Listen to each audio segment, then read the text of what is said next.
El italiano Carlos Crespi Croce, conocido como el Padre Crespi, nació el 29 de mayo de 1891 en Legnano, un pueblecito de Milán.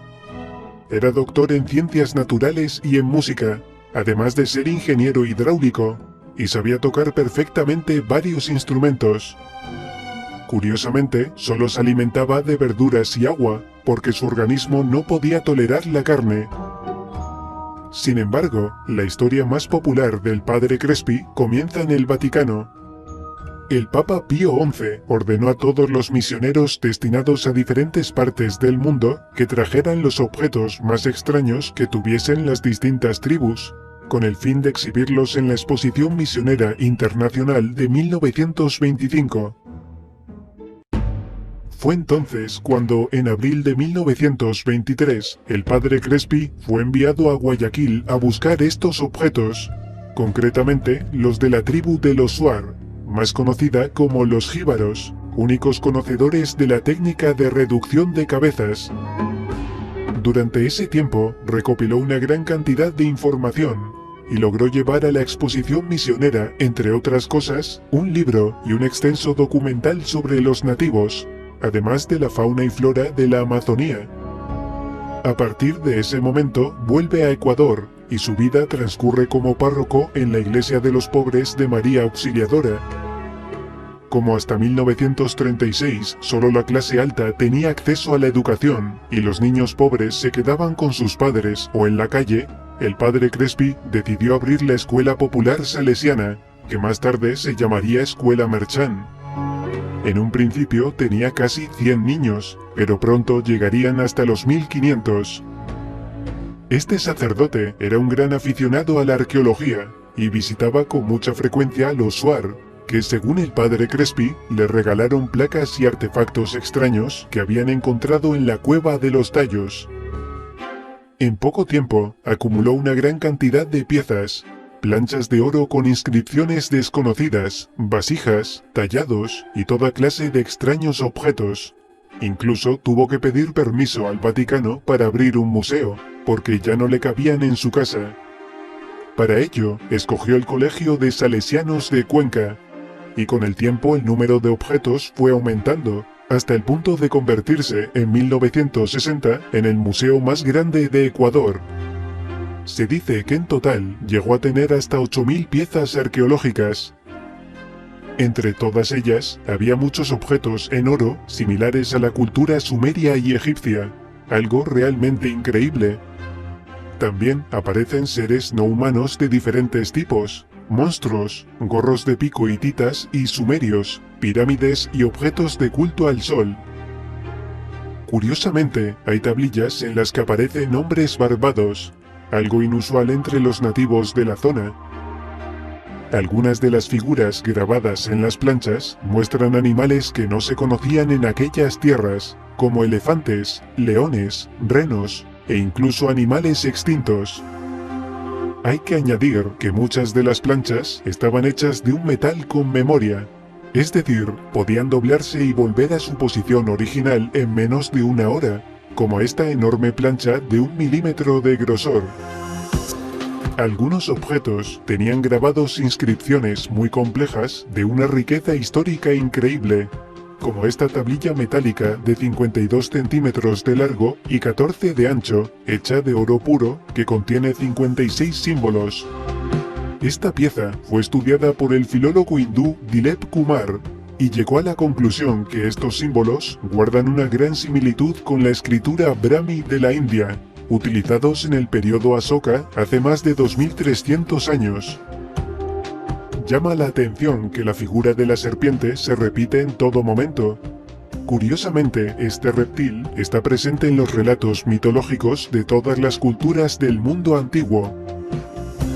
Según los estudios realizados por el investigador ecuatoriano Manuel Palacios, un gran experto en la colección del Padre Crespi, en la lengua andina, serpiente se dice amaru, en aymara o quechua, serpiente se dice amaruca. En sumerio, amaru significa superviviente del diluvio, y el nombre de América procede de Amaruca, que quiere decir tierra de las serpientes o tierra de los inmortales. En esta tablilla vemos una pirámide con escalones de piedra rodeada de elefantes, gatos, helechos, serpientes y arriba un sol con 9 planetas. Los símbolos que se ven abajo son descifrables tanto en escritura acadia como en magiar. En esta otra hay grabado un curioso personaje que lleva una especie de mitra episcopal. En la parte delantera del traje, en el cinturón, aparecen una X y una O, que según Manuel Palacios se lee Quito. X equivale a aquí, que significa mitad. La O equivale a To, que significa tierra. En sumerio se dice igual, pero el significado es al revés. Y alrededor de la figura hay unos símbolos que son descifrables en sumerio lineal. Estos 3 objetos pertenecen a 3 culturas diferentes, egipcia, griega e hitita. El más conocido es el caduceo de Hermes, situado en el centro. Hay que señalar que el padre Crespi tenía un gran conocimiento en civilizaciones antiguas, y sabía perfectamente que algunas piezas tenían muchas similitudes con las antiguas culturas de Mesopotamia. Creía que el antiguo mundo de Oriente Medio, antes de la gran inundación, estaba en contacto con el Nuevo Mundo, y que los jeroglíficos arcaicos representaban la lengua madre que se hablaba antes del diluvio. Por supuesto que estas afirmaciones no eran del agrado de las jerarquías eclesiásticas.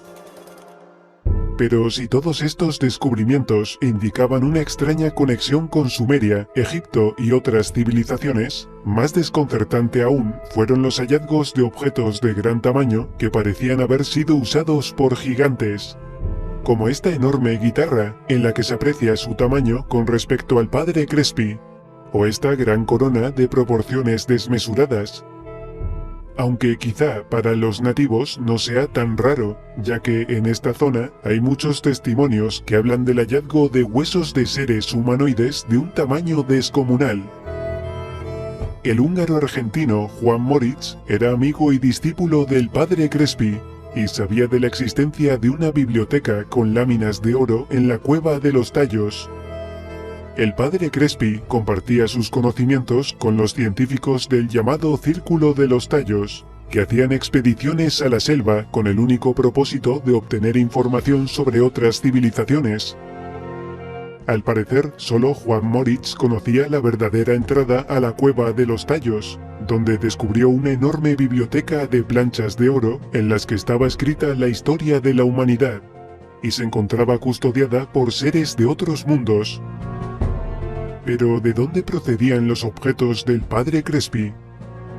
Crespi afirmaba que los Swaras los encontraron en el interior de las cuevas subterráneas de la selva, y según él, la mayoría procedía de una gran pirámide subterránea. Sin embargo, Moritz afirmó que los objetos del padre Crespi no tienen nada que ver con la biblioteca metálica que él descubrió, la cual tenía una escritura totalmente desconocida. La colección de Crespi era un bien muy deseado tanto por las arcas vaticanas como ecuatorianas. Quizá por esta razón, la noche del 19 de julio de 1962, un misterioso incendio hizo desaparecer los objetos más valiosos que había recopilado el padre Crespi. El incendio fue bastante extraño, porque casualmente empezó en la primera planta, justo donde se hallaban las piezas más valiosas del museo. Sorprendentemente, no se encontraron los restos de ninguno de los objetos que supuestamente se quemaron. Algunos expertos, como Jaime Rodríguez, que estudió el caso, llegó a la conclusión que fue saqueado antes, y las llamas solo sirvieron para borrar las huellas del robo. Otro fatídico día para este sacerdote fue el 9 de agosto de 1979, cuando el Banco Central de Ecuador compró 6.500 piezas del Museo de Crespi por 10 millones de sucres, un precio bastante ridículo. La venta de los objetos llegó a oídos del padre Crespi a través de la prensa, ya que nadie se lo había dicho. No se mostró nada feliz con ese trato y estaba muy decepcionado. Así se lo comunicó al periodista Polibio Hidrobo Aguilar en El Tiempo el 10 de marzo de 1980. Por medio de la prensa local llegó a mi conocimiento de que mis superiores, conforme a estatutos y acuerdos comerciales de gobierno, han enajenado el museo a favor del Banco Central de Ecuador por la suma de 10 millones de sucres, valor que no llega ni a cubrir la cantidad apreciativa de un Goya. Crespi hizo este comentario porque entre los objetos comprados había un cuadro de Goya que valía mucho más de lo que le dieron en total. Con ese dinero, los salesianos construyeron un colegio donde antes estaba la iglesia grande de María Auxiliadora. En 1982, al fallecer el padre Crespi a la edad de 91 años, se cierra el museo y desaparece parte de la colección. Muchos creen que algunos de esos objetos, por supuesto los de más valor, fueron llevados en secreto a Roma y ocultados en algún subterráneo del Vaticano con el aparente consentimiento de las autoridades gubernamentales. Y no son pocos los que piensan que, actualmente, la mayoría de los objetos del padre Crespi se encuentran en colecciones privadas tanto en Estados Unidos como de Europa. Este sacerdote fue desacreditado y tratado por loco, e incluso hay quienes afirmaron que sus piezas eran un fraude. Se cuenta que había gente necesitada que llevaba al padre Crespi falsificaciones a cambio de ayuda, y el sacerdote, aunque lo sabía, las aceptaba para ayudarlos. Por lo que no vamos a negar que algunas de las piezas que le regalaron eran falsas.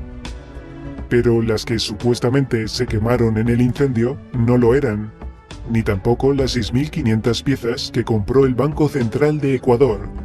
Y por supuesto tampoco lo eran todas las piezas que desaparecieron tras su fallecimiento, quedando tan solo aquellas de poco o ningún valor.